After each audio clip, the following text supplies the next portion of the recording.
Welcome to the HFMA Talk podcast, the podcast for NHS finance. I'm Alex Hunt, Content and Social Media Executive at the HFMA. In this episode, Emma Knowles, HFMA Director of Policy and Communications, sits down with current HFMA President Lee Outhwaite. Lee reflects on his career in NHS finance, from starting out in Plymouth in the early 1990s to his current role as CFO at South Yorkshire Integrated Care Board, sharing stories from across his time in both provider and commissioning roles. Lee discusses insights from attending the HFMA US annual conference, his presidential theme of values and value, and how finance leaders can respond to today's challenges with honesty, perspective, and purpose. Lee also opens up about what supports him, what helps him unwind, what he hopes the future holds for the NHS and for himself. Let's get into the conversation. I'm Emma Knowles, Director of Policy and Communications here at the HFMA, and this is an episode of the In Conversation With podcast.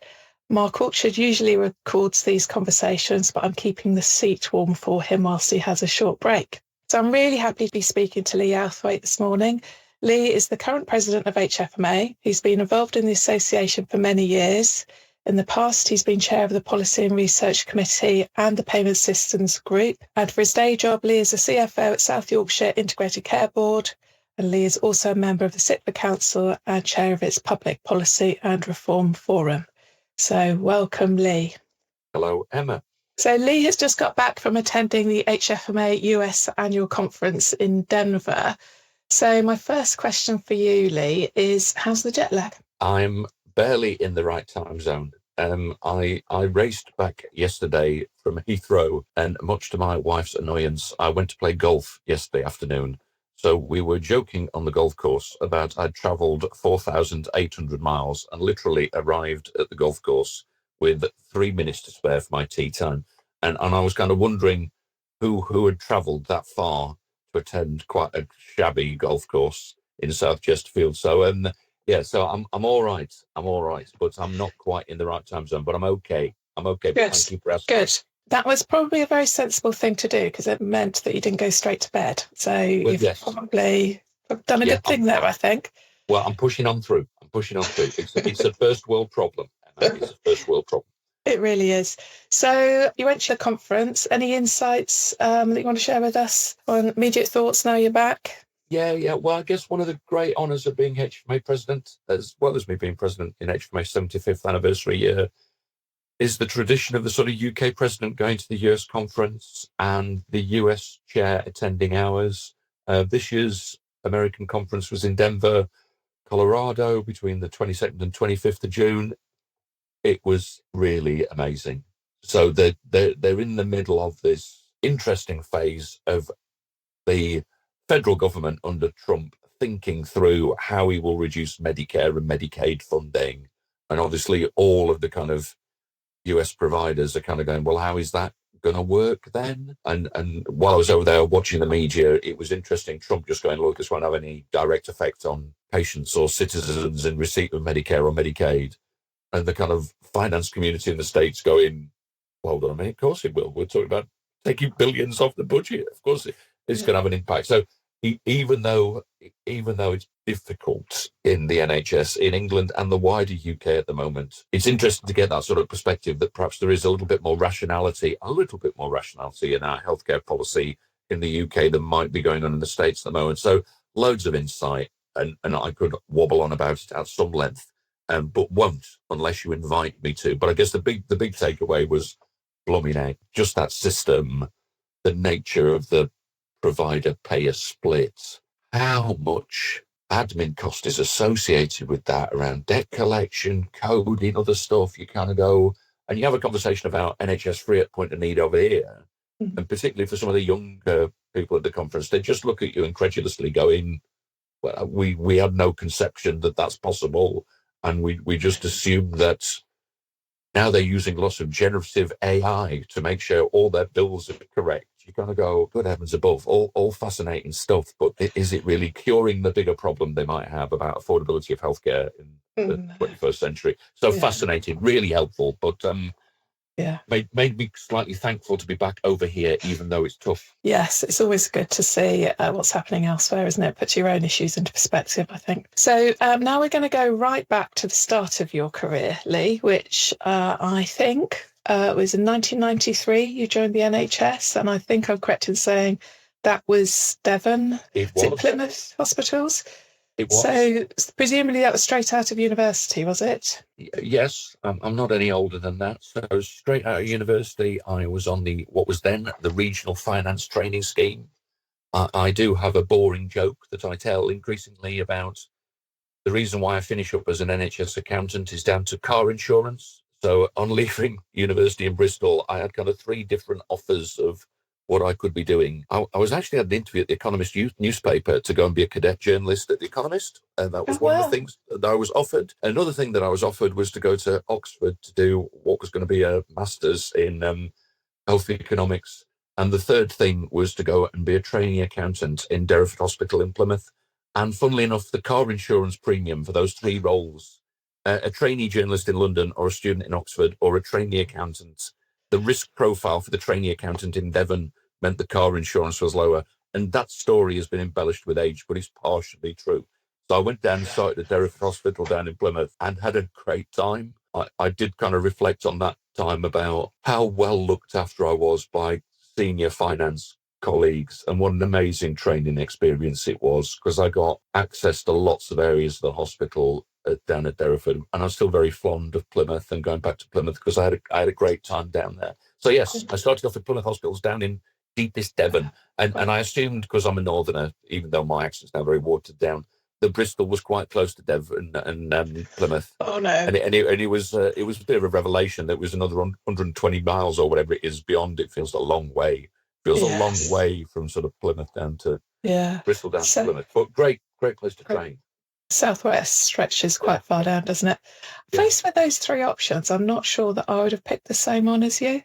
But interesting how these things kind of drive career choices, isn't it? Because I was in the same situation where I needed a new car and I saw a job advert that came with a car. So I thought, right, that's the one for me. I think it has been embellished with age. That story is not entirely true, but it's partially true, certainly. You started off in Devon, trainee position, and you're currently at South Yorkshire as a CFO. Can you take us briefly through your career, a kind of history? Because I know you've spent time working for providers, haven't you? Now you're working in the Commissioner. I know you've spent time working in London, so you've moved about a bit, and you've also worked for a national organisation, haven't you? I've done a few odds and ends.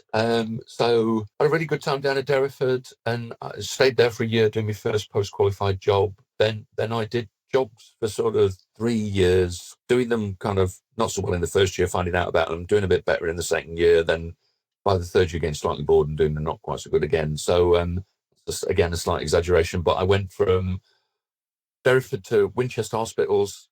Really great place to work as a sort of divisional accountant. They subsidised their finance function with the payroll contracts they run, so they had quite a luxurious finance department then. So I had a great time in Winchester. Then went to Frimley Park. Had a good time there. At that point, we lived, Deb and I, my wife, round in Alton in Hampshire, so halfway in between sort of Winchester and Frimley. Then I was lured into going to work in the Big Smoke in London. So worked at Barts and the London as head of Planning, Commission and Information, jointly reporting to CFO and Co. That was an interesting job. Did some work on the Barts PFI business case, amongst other things.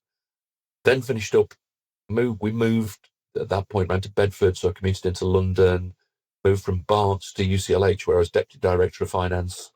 Then in around, 2008, I got my first DOF role up at Derby Hospitals, where I was for 8 years, and I really enjoyed that first CFO role. Really supportive exec team, lovely chief exec who I miss dearly now, Julie Akrid, and I stayed there for 8 years. But having done my first DOF role for 8 years, I recognised that candidly all my blind spots were probably the areas where the organisation wasn't doing financial performance particularly well anymore. So it needed a little bit of a change of regime with a slightly different outlook. So left Derby Hospitals, was lured into working in the intermediate tier by a character of NHS times gone by, Bob Alexander. He got me to work as the London Regional Director, first for the TDA, and saw the sort of merger and monitoring the TDA into NHSI. So I did that for 3 years as a kind of regional provider overseer in the intermediate tier. And I describe intermediate tier working like marathon running. I've never run a marathon. I don't intend to run one. But if I did, I think I'd look back on it and go, that was horrible while I was doing it, but I learned something from it. And you're a long way away from frontline service staff in the intermediate tier. You learn loads, but I enjoyed it, but I was glad to sort of escape back into a more service role. Then, because I didn't want to move family, worked at Chesterfield Royal Hospital for 4 years or whatever it was. Quite unusually then, I was sort of Derbyshire STP lead as a provider DOF. Also finished up with a dual directorship at the Community Trust for a short time, Derbyshire Community Trust, but then finished up at the start of ICB's moving north of the border, back to where I went to school in South Yorkshire in the ICB role, which has been interesting and different, but tough in terms of running cost allowance stuff on first arrival there, bringing together 4 CCG processes down to 1 set of processes, just kind of getting the organisation to do something different from what we were doing as CCGs. And obviously the time now in terms of ICB running costs is really tough, kind of unimaginably tough, actually. That period since I took the job on, you were kind of imagining you were going to do the sort of system convening role, but there was a lot of plumbing and wiring about bringing 4 organisations to one, as well as the system convening stuff. And now I struggle slightly conceptually with what's the difference between system convening and strategic commissioning, but I've got to get my act together quick in terms of only having half the organisation left imminently to deliver it all. And the thing I've just been on before this has been about consultation processes and engaging with staff. So it feels tough. So long-ish career, mainly in hospitals with a big H on the top of them, which I've really enjoyed. But I have enjoyed the ICB role and that convening role and bringing together 7 DOFs in the South Yorkshire patch to think slightly differently about how we might do stuff. So it's fair to say you've been around a bit, I would say. What do you think are the biggest changes you've seen in the sort of NHS finance regime and function since you started? Well, crikey, I've been doing this sort of stuff for 33 years. So when I first started at Derbyshire Hospital, I took my own PC into work because I wasn't issued with one. So joking. No. So they gave me this sort of ad lister thing, and I said, God, I'm not using that. I happened to have a PC to write things when I was a student, so I took my own desktop PC and put it in my desk in work to sort of add things up in an early version of Excel, as opposed to ad listing things and getting them wrong. So just technology has moved on quite a bit in that 33 years. Well, I started in the NHS in 1992. We had PCs there in the Health Authority. I wasn't issued with one because I was too junior. So there were some people with desktop PCs, but I wasn't issued with one as a sort of regional finance trainee. So I was living in hospital accommodation, so I carried it down the hill into Deptford Hospital when I first started. So technology has moved on a bit, I would say. The other thing that's moved on a bit is obviously the fundamental organisation of it. So I started off in a provider organisation that was a directly managed unit as part of the Strategic Health Authority. And it was the sort of start of an independent wave of hospitals and that sort of bedding in the 1989 working for patient stuff. So one of the first jobs I did is I kind of wandered around the hospital creating a balance sheet to pretend we were a kind of trading organisation. So where previously we didn't really have a balance sheet as a DMU and an SHA, I wandered around the hospital going, oh, look, there's an MRI scanner. I wonder what that's worth. Perhaps I should go on a balance sheet. So where once the technology was perhaps a little bit vague, and also the nature of the regime was a bit different in terms of unified provision commissioning under a Strategic Health Authority, it feels like that's moved an enormous amount in that 33 years. Unrecognisably so, probably. So what bits of your career have you enjoyed the most as you kind of look back over the last 3 years? I guess I've been really lucky throughout of it in terms of, I think I've had a series of bosses who've been really interested in me, not only doing well in that role, but where I might get to. I have had this kind of philosophy about I'd rather be out of the house sort of 50 hours interested than 40 hours bored, which is quite luxurious in terms of family support, in terms of being able to make that commitment. Yeah. I can't do that as frequently as I once did in terms of being a bit older and getting more tired quickly. But I have had that. But I was really well looked after in terms of here's a career where you can get further up the sort of tree without suffering from too much imposter syndrome if you're from a South Yorkshire mining comprehensive a long time ago. So I've really enjoyed it. But probably the biggest shift was that shift from your team being in the finance tribe to your team being an executive team in that first role in Derby, where you're going to go, how do you work really well and think through the different risks for an organisation that aren't just related to finance, working really well with chief exec colleagues, medical director, HR colleagues, that moment when you're in that sort of moving into that multidisciplinary team outside just finance, and that transition into how do you handle all of these risks as opposed to just the financial risks? And then how do you conduct yourself, obviously pointing out the importance of finance, but also pointing out the connectedness of finance with everything else, and how you present yourself well to clinical staff particularly, and credential around being really interested in the service and really interested in the services you're accountable for.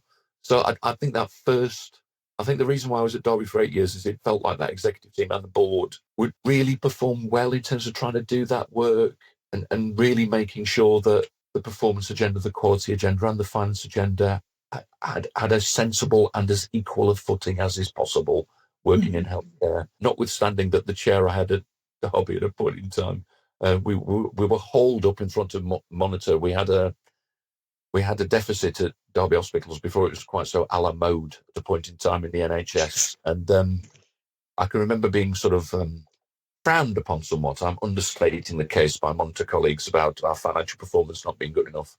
And afterwards, the chair there turned around to John Withers and he just said, look, Lee, we're not a bank. These monitor people seem to think the hospital's a bank. We're not a bank. Therefore, we need to balance up what we're doing as well as finance. But it was quite an interesting, quite a tough meeting, and he had to coax me down from the window ledge.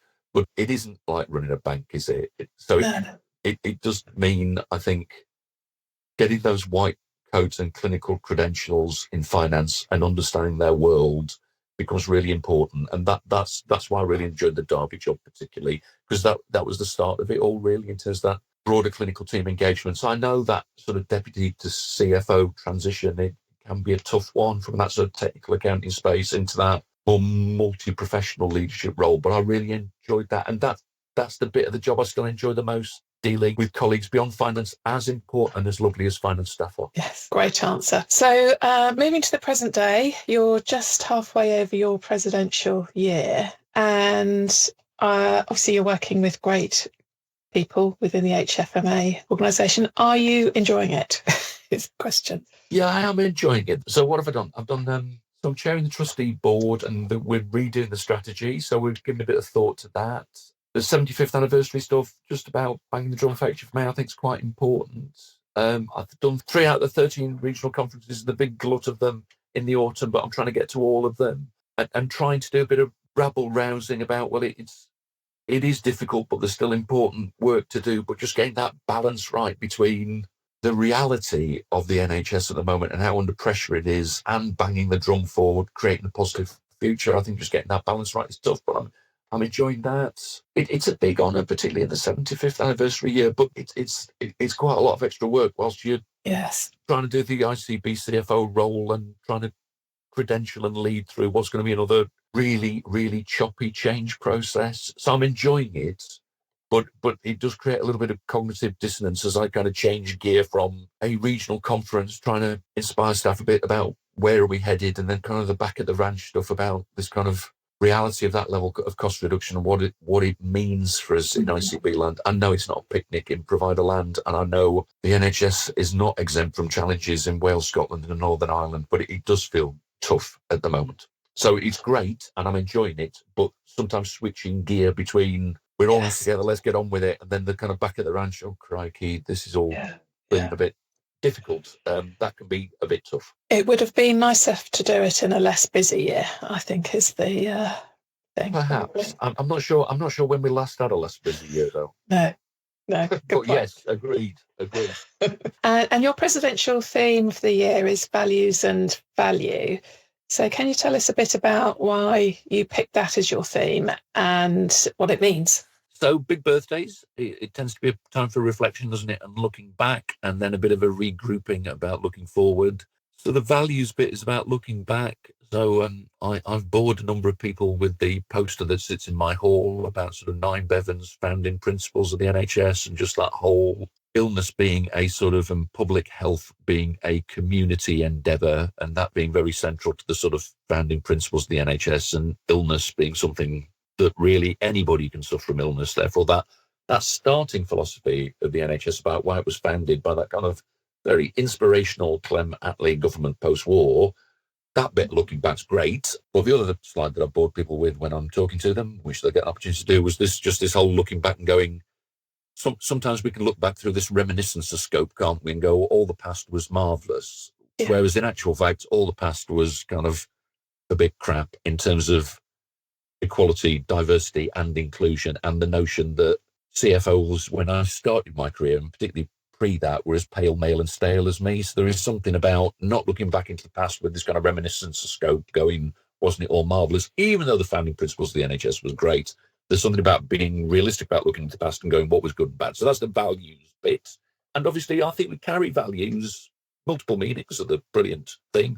I think the values of the NHS finance profession are really important about Nolan principles, trying to do sensible assertions about what might be possible around here, being as honest and open as transparent as we can be with public money becomes really important, and we lose that at our peril. So that's the values bit. The value bit, then the forward-looking bit is all about, I genuinely think we've got to start thinking about managing NHS systems and services in a different way. And this is, unfortunately, Emma, where my lapsed sort of academic language will out. This whole kind of new public management thing about targets and markets, I'm genuinely not sure it works particularly well in healthcare. As I step back into South Yorkshire, having left it slightly over a generation ago, I do worry a bit about, I worry a lot about the level of inequality and consequently health inequality in South Yorkshire, particularly after that austerity decade,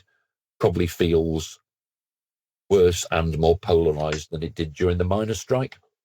I don't know if that's me using my reminiscence of scope and getting it all wrong, but when I kind of go out and listen to the lived experiences of the Romani, Gypsy and Traveller community support group that I went out to just before I went to the States, and kind of go, blooming heck, your life chances are quite hard to the extent that accessing healthcare is like 18th on your list of things you're worried about. There is something about that and going, how do you try to motivate frontline staff to really deal with that health inequality, burden of socially determined disease? I'm not sure you can describe that through a process of markets and targets. And I think that markets and target stuff is quite alienating for frontline staff.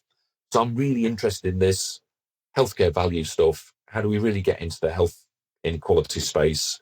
How do we really get into the socially determined disease space? The reason why I do the stuff with CIPFA is I genuinely think we've got to try and bring together what the NHS does with what happens in local government, about what happens with Department of Work and Pensions, criminal and justice system, because I kind of think if you added up how expensive it was to point the machinery of the state at some of our most excluded communities, I think we'd shock ourselves with quite how expensive that was. And I think universal healthcare in a society this unequal, is it deliverable? Yes, no. So healthcare value, I'm doing a lot of work with Muir Gray at the Oxford Value and Stewardship Partnership about going, it's not just about productivity. It's not just about ensuring we can deliver services as cost effectively as we can, even though that's important. It's about making sure we're delivering services to the right people and neither giving people more healthcare than they need or too little based on whether or not they happen to be at the poorest or richest decile of the population. So values looking back, good stuff, bad stuff, good stuff bringing forward, value looking forward. do we need to manage this in a different way beyond new public management? And how do we really get centre stage healthcare value, which I think would help enormously between improving the partnering between finance staff and the staff who deliver the services. Sorry, that was an even more verbose answer than I was anticipating. Emma must try harder. We can edit it down if at any point it's getting boring. No, that was perfect. The NHS Finance Event of the Year is back. The HFMA annual conference returns to London this December, bringing NHS finance professionals from across the UK together for 3 days of insight, collaboration and networking. Expect inspiring keynotes from healthcare leaders, engaging panel discussions, and the chance to connect with colleagues to discuss shared challenges and to celebrate the best of NHS finance. Standard ticket rates are now available. Book now to get tickets to the biggest HFMA event of the year. Visit the link in our show notes to find out more and to book. Now, back to the episode. One of the initiatives we've kicked off this year is the Value Improvement Finance Fellows, where we've got 60 senior finance leaders taking part in a programme to learn more about value-based healthcare, and that directly links into your theme, doesn't it, Lee? They've had a couple of really good meetings so far, so there'll be more to see from them going forward. Yeah, and I do think it is one thing to just kind of trot out the narrative value-based healthcare. It's another thing to then go, what does it mean if we were delivering that really well in terms of the current policy environment and how we operate as finance practitioners? And it does involve a sort of change in mindset around, are we doing too much or too little? How do we get into debates around, can we afford that next fourth or fifth in line cancer therapy, or is money better spent on a more proactive screening service for cancer in our more deprived communities? So a lot of this is kind of overtly small p political about how we run services. But I think we're so under the cosh now financially, the finance function's got to be a bit more assertive about where you do get value from healthcare interventions, and clinicians know this stuff. So it's important we can partner with them in a different way to go, if it was your money and your mum, would you be spending taxpayer money in this way? And perhaps not always, around chronic disease in middle age, around end-of-life care and over-intervention there. How do we support palliative care in a different way? I think there's big questions we need to answer to live within the resource we've got available, and that there's no more coming soon, seemingly, in terms of fiscal prognosis on both sides of the Atlantic. No, that brings me on to the next question, which is we're expecting the 10-year plan this week, and we've had snippets that have been leaked in the HSJ and other places. But if you were the Secretary of State and you had free rein to decide what happens to the NHS, what would you do? I would be really keen on exploring this whole mission-based government around health. If you look at some of the Scandinavian countries who I would claim do this better than us, they have health centre stage in other bits of government department work. I don't think you can cure the fiscal crisis in the healthcare system within the healthcare system itself. So I do think there's something about how do we build on that local government white paper about devolution and connecting things back together. I'd put that centre stage. I'd certainly be more overtly describing the links between the affordability of the healthcare system and rates of inequality, and what does that mean for more redistributive policy. That's not to say that the things we will see in the long-term plan will be wrong about the 3 shifts. See if I can remember them, testing my memory at age, around hospital to community, analog to digital, hospital. No, I've done that one. Third one. Disease to prevention. That's the third one. Candidly, if it just says those 3 things without a how, I would claim we've been saying those 3 things for the last 33 years. I've been working in it. So what will be kind of different this time? I think it's a tough paper to write in terms of where the NHS is at in terms of social attitude survey, and that being very understandably being seen to link to access to services, both general practice and elective services. But I think that the challenges are much bigger than that, and the more sustainable solutions to sustainable access, I think, are bigger than things that you can cure within the NHS itself. So when I'm Yes. reading the 10-year plan, I'll be interested about how expansive it is, and does it really get you into that space around mission-based government for health, as opposed to this is what the NHS needs to do. Because I think the challenges of the NHS now are more plural than the things the NHS on its own can fix. So I'll be reading it with a critical eye. I'm hopeful but not optimistic about its content, Emma. I think that's probably sums up my assessment as well, but we haven't got long to wait now. One of the many lovely things about you, Lee, is you go out of your way to be supportive, and I can see that in your interactions with me personally, HFMA staff, committee members and CFOs. So who supports you, and what support network do you draw on? This is a very mushy answer, Emma. You have met the other Dr. Outhwaite, the poor, unfortunate individual who I shared a silver wedding anniversary with. She's quite an amazing woman, and she's very, very supportive. My 3 kids are increasingly turning into adults. The 2 older ones particularly are now far more emotionally intelligent than I. I get a lot of support from them, and the little lad. So I get a lot of support from them. So the home life is a really important thing. And I think the reason why I mentioned that first is I think it's a lot easier to bring a lot of emotional energy into work when you're fortunate in terms of having a very secure and stable home life. And I think if I didn't have that, it would be incredibly hard to do my job. So that's a huge source of support. And then the less mushy answer, but I think that's the fair answer, the first primary, that I think NHS finance is quite a collegiate profession, and you can seek support from colleagues, and they are prepared to help. And as tough as it is, I think there is an acknowledgement that it's tough. And I've had some great people, as I've said previously, helping me in managing my career. So if I'm really getting into a sort of pig in a poke, am I assessing this right place? There are people I'll reach out to kind of go, am I reading this wrong?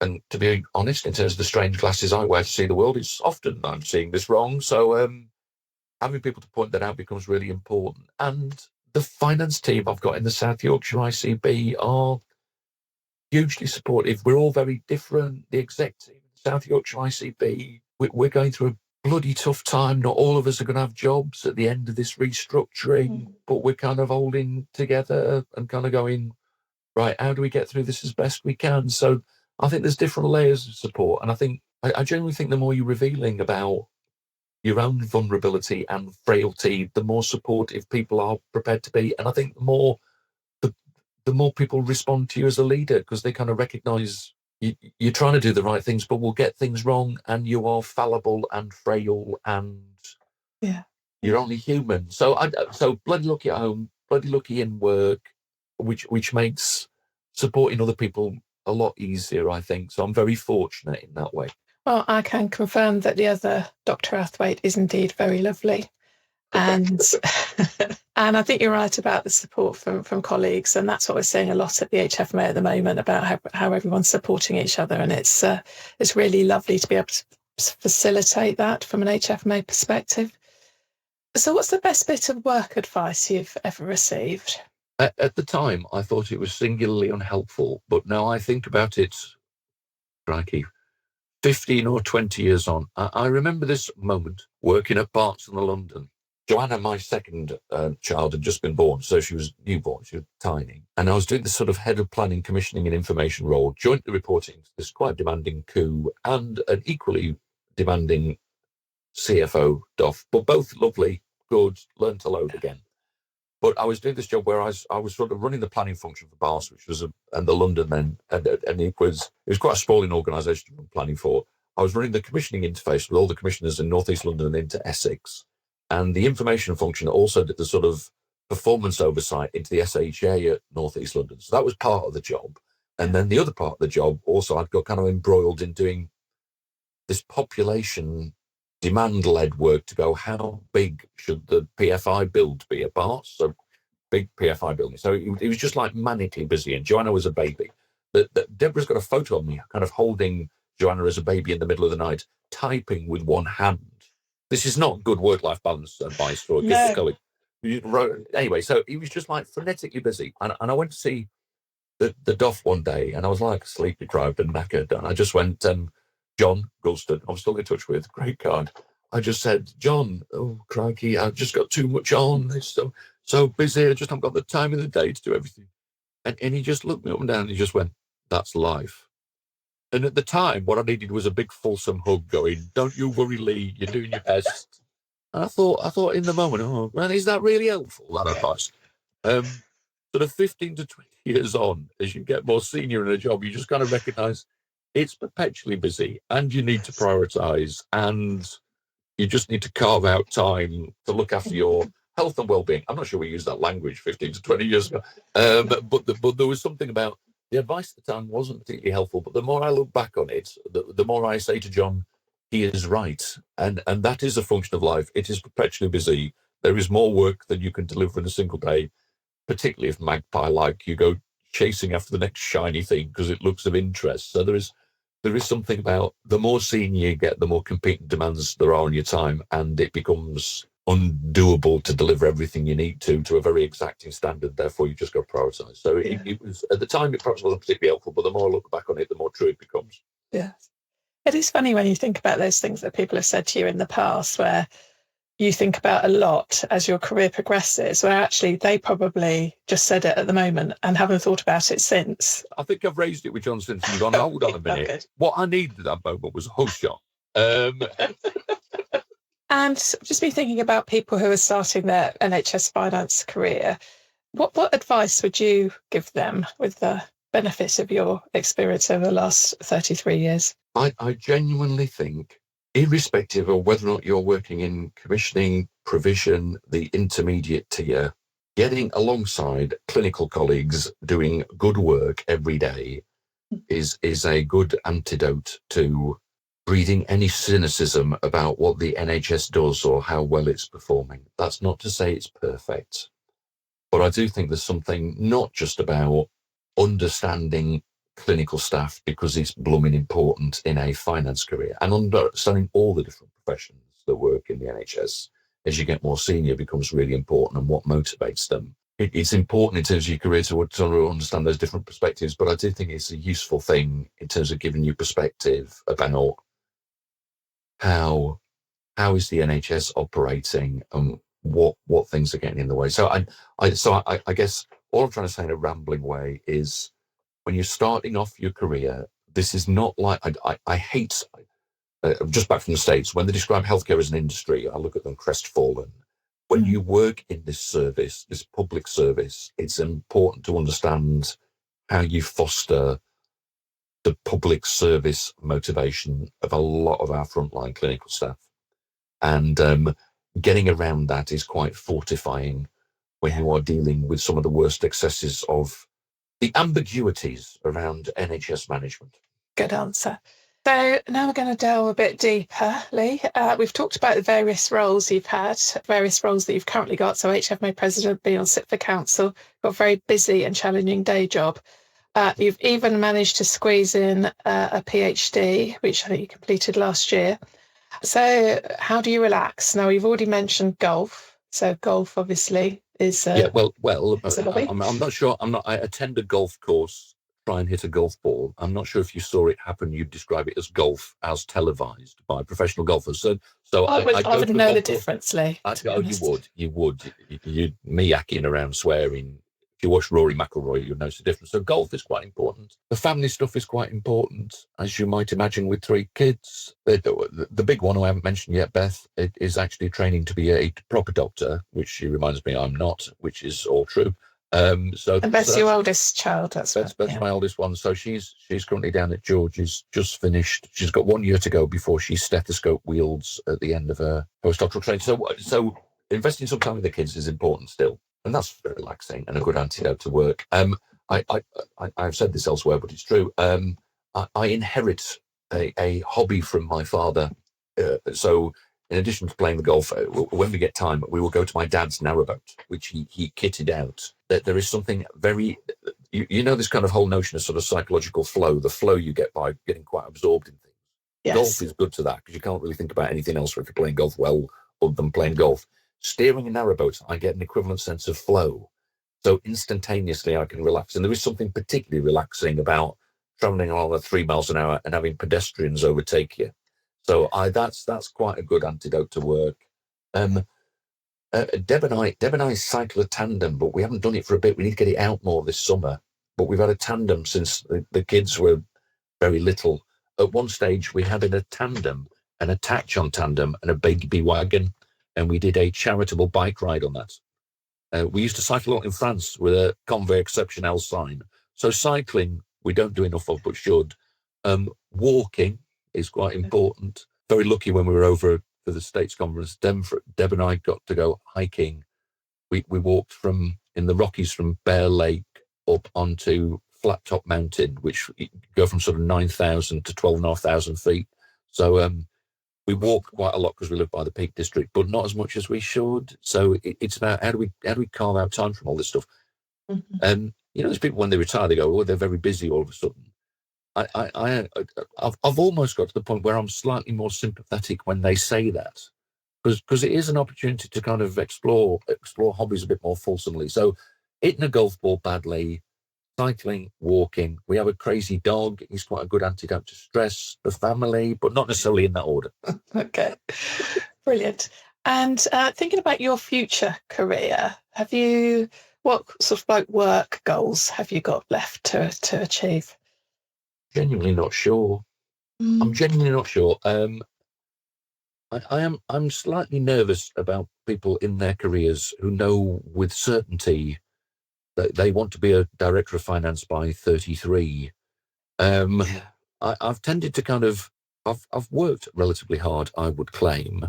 I've been very well supported, but I've never kind of gone, I absolutely want to do these things next. The logical next step, I guess, for me, if anybody would have me, was in a sort of chief exec role somewhere. I do worry slightly about, would I be slightly too heretical about some of the things going on in NHS management at the moment to lead really well? Whereas I think if you are not first in command, you can perhaps be a little bit more, you can dissent a little bit more from current policy and what's going on. I'm not sure, Emma, but some will come along or it won't, or I'll work out what are the most appropriate retirement options. I'll see. I've got to get the organisation through this blooming ICB running cost thing, and then I'll have a bit of a regroup and rethink about what I'd like to do next. But it's been a bit full on again, so I'll have a think. I could say I could try and cultivate a sort of bit of an academic career as opposed to doing it, commenting on it. Yes. That doesn't sound quite as horrible, commenting on it, as doing it all the time. So I'm trying to create a few little academic linkages, give me an escape if it gets even worse. That's probably not a very politic answer. It might be true. I'm sure, when these things happen and changes happen, there are always opportunities, aren't there? It's just finding what's right for you at the right time, I guess. What's the one thing about you that might surprise people? I'm not sure, because I think you're quite open, aren't you? So I don't. I've got no poker face. If it's going through my criminal mind, it will either be verbally or non-verbally communicated. Absolutely. What's that window? That Okari window? Have you heard of this thing? About what you know about yourself, what other people know about you, what you don't know, all that caper. So the goal in life is to reduce the size of this window about the things that you don't know about yourself and the things that other people don't know about you. I think the bit of that window for me is quite small, really. If it's going to get criminal mind, it tends to be coming out in the gob hole. Yeah. It's probably the thing that's kind of limited my NHS career, sort of no self-censure. I'm not sure there's much I wouldn't be talking with about people. Honestly, I can't think about. That's fine. That's fine. I paint a bit. Do you? Yeah. Do you mean like rooms or pictures? No, I mean like pictures. Wow. I know, I didn't know that. Badly. I didn't do art GCSE, but every now and again I'll find myself having a go at a watercolour or an oil painting relatively badly, because it does help you to see the world in a different way. So that shocked you. It has shocked me. So I managed to think of something, but don't let me show you any of my art. No. It's terrible. Like big fan of Douglas Adams. You know all that like Vogue on poetry. that Yeah. tortures you. That's like Lee Outhwaite art. That is, you kind of, I'd show you my artworks and go, "Oh, that's nice, Lee. Did one of your children do that when they were age 3?" It's not quite that bad. It's not quite, but it's good to have a go. It's good to have a go. It is good to have a go. I had a go last year. I painted one picture and thought, right, that's it now. I've done that. We'll move on to something else. Bit more perseverance, perhaps, Emma. Bit more. Maybe. I Have a come go from to a second one. family of artists. Have a So go to second one. yeah, we might maybe a retirement project. Yep. Right, now we come to the quick fire round, which when Mark does these podcasts, he says that he's not going to comment on the choices, but I might not be able to resist that. So what's your favourite book?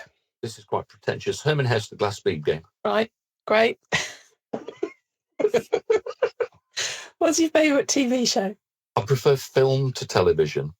Okay, we'll go to the next question. What's your favourite? I do find myself sucked into Strictly each year in a way that each year I go, oh God, the format's gone beyond its sell by date. But there is something that even though it's had its downs, hasn't it?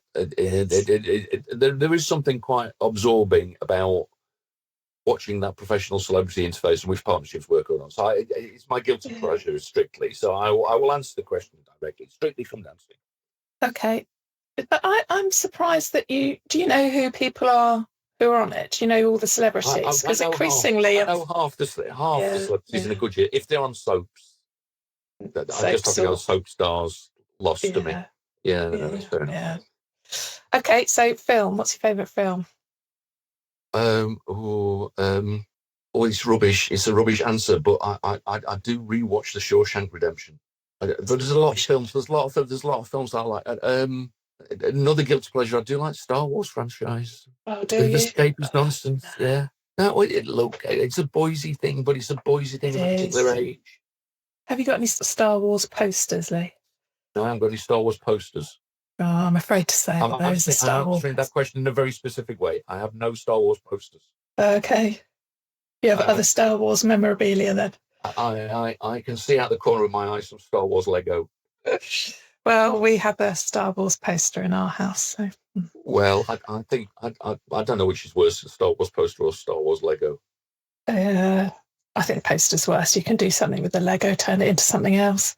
Well, I'm pleased you think so, but I think they're probably equivalent. And if you were washed up on a desert island, what would your desert island discs be? We don't have time to go through all 8 answers. But what sort of music do you like listening to? I have a popular music playlist that travels everywhere with me on the iPhone. That's about sort of 400 songs. That's on a repeat cycle that the kids have grown to stroke hate, stroke enjoy. So I'm not going to specify what's on there, but it's quite wide ranging. So it goes up to The Weeknd and sort of Taylor Swift at the sort of younger end, which my kids have introduced, but it goes back in terms of pop from my youth and all points in between. So I do like pop music quite a lot. And I am pretentious enough now to listen to classical music as well. So Barbara's Adagio for Strings is a bit of a song in it, really. Yeah. So that's loads of stuff. And I had a big jazz phase as well. Oh, did you? Yeah. Everyone's got a jazz phase. Yeah, maybe. Still waiting for mine. And have you ever been to Glastonbury? We just had Glastonbury this weekend. No, I have not. But Deb and I want to go, but we've never got organised enough to queue for the tickets. And we'd have to take the kids as well, and it gets bloody expensive, doesn't it? And I'm a Tuesday. So, but we haven't been to Glastonbury, but we have been to the Leeds Festival. Obviously, Simple Minds a bit. So, God knows. Simple Minds, great. God knows if things still perform and come out with walking friends, I imagine. But anyway, so we would like to go to Glastonbury, but haven't. It was another note to self from this weekend. Yes, brilliant. Okay, well, sadly, that's all we've got time for. As ever, it's been a pleasure talking to you, Lee. Thank you so much for being so open and honest with your responses. And thank you to everyone for listening. If you have any suggestions for who else we should speak to for these In Conversation variety of the HFMA podcast, do please get in contact with us. So thank you, Lee. Thank you, Emma. Lovely to talk to you. Hope everybody's well out there. Thank you to both Lee and Emma. Lee will be at the HFMA annual conference in London in December, where he will be reflecting on his theme and year as president. To register for the event, you can find a link in our show notes. That's it for this week's episode of HFMA Talk. Thank you for listening. Don't forget to subscribe so you never miss an episode. And if you enjoyed the show, we'd love for you to leave a 5-star rating on your favourite podcast platform. See you next time.